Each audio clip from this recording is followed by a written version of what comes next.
So they started their formal consultation with us this morning. So they met with our EasyJet reps and said 727 pilot jobs potentially redundant, closing 3 of their bases in the UK, 727 jobs in the UK.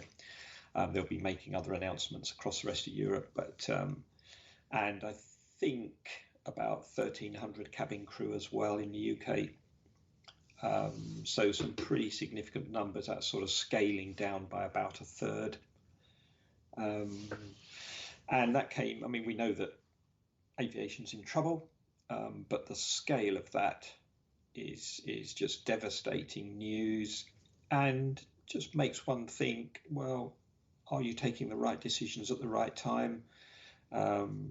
We know there's going to be a recovery, so why make these draconian cuts now? And EasyJet's not the kind of airline that can easily get pilots back in when they need them in a year's time, 2 years' time, when the recovery comes. They're not just going to be sitting there waiting. They'll have gone off and started new careers. And whereas airlines like British Airways poach their pilots from other airlines, EasyJet doesn't. So we think it's just a bad decision at the wrong time, a knee-jerk reaction, an overreaction, if you like, especially when other airlines are actually talking about getting flying again, and that's what everybody's trying to do.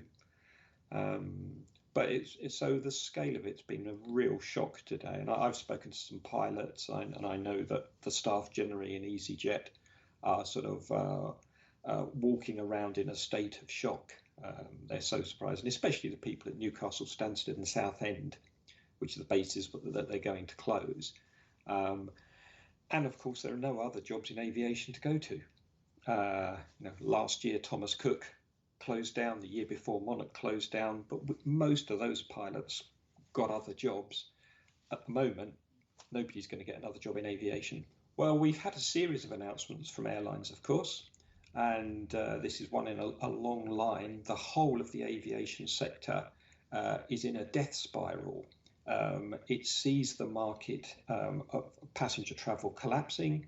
It sees government not only failing to help, but actually making the problem worse, like the quarantine announcement. And so each individual airline is saying, right, we're going to have to do something. What do we do? And that's why they're all taking short-term individualistic responses, cutting back to the bare bone, and sort of hoping that when the recovery comes, they're going to magically be able to rebuild their airlines again and boost their flying and get the pilots back and get the engineers back. I'm afraid that's a ridiculous strategy. Those people, those skilled people, are going to have to go off and do other things, and they won't be there just sitting waiting for the airlines to say, okay, you can come back now.